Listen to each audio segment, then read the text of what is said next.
Romantiikan ajan kirjallisuus on ollut minulle tärkeää jo pienestä pitäen. Luettuani Mary Shelleyn vuonna 1818 tekemän kirjan Frankenstein tajusin kädessäni olevan jotain ennennäkemätöntä. Tarina, jossa niin jalo Frankenstein halusi luoda omin käsin elävän olennon estääkseen tuskan sukulaisiltaan, saa minut aivan liikuttumaan. Vaan kukapa olisi arvannut, että hirviöstä tulisi ruma ja pelottava. Ja loppu onkin kuin kamalaa painajaista. Monet ovat kysyneet minulta, miksi juuri Frankenstein? Frankenstein oli oman aikansa pioneeri.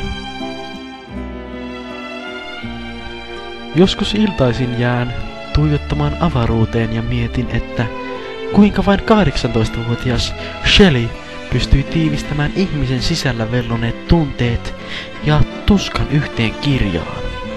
Olenkin sanonut monesti, että me kauhukirjallisuuden ystävät saamme kiittää Frankensteinia niin paljosta.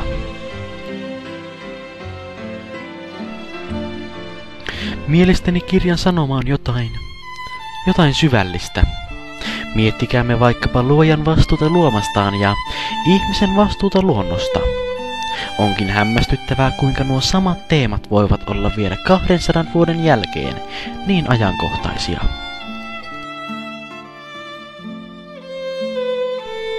Haluan myös usein nostaa esille kirjassa pohdittavan elämän tarkoituksen. Mielestäni on kovin koskettavaa, kun aluksi niin hyväsydäminen hirviö miettii olemassaoloaan. Olenko juuri minä tärkeä? En voi olla mainitsematta myöskään teemaa erilaisuudesta ja sen hyväksymisestä. Miksemme voisi hyväksyä muita sellaisina kuin he ovat? Siitä meillä kaikilla on vielä varmasti paljon opittavaa. Tyylillisesti en voi olla huomaamatta yhtäläisyyksiä romantiikan ajan tyylille. Rakkauden ja kuoleman yhdistäminen sekä kaipuun sininen kukka ovat hyvin tyypillisiä meille romantiikan ajan ystäville. Arvostan myös syvästi tuota tunteiden korostamista ja nuo poikkeusyksilöt. Ne saavat minut hetkittäin hyvin surulliseksi.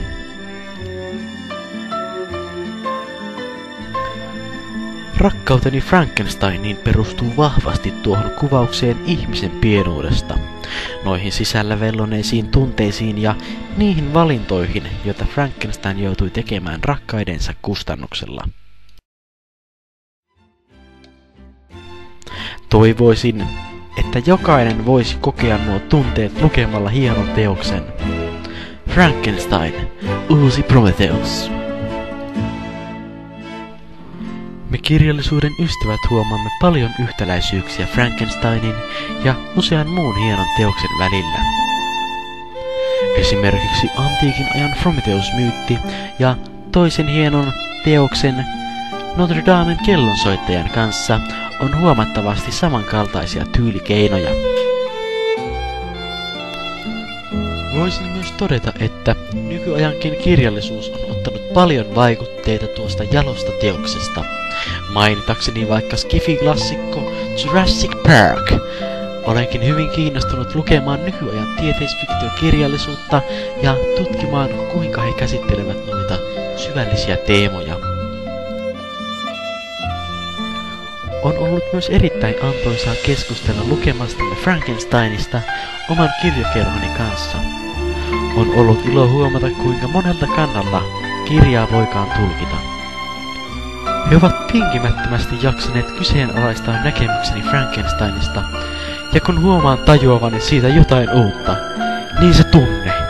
Nyt mä tajusin, nyt mä onnistuin. Se tunne merkitsee mulle valtavasti. Tunteella ja taidolla tehneet Olli ja Matias, tietysti Markokin.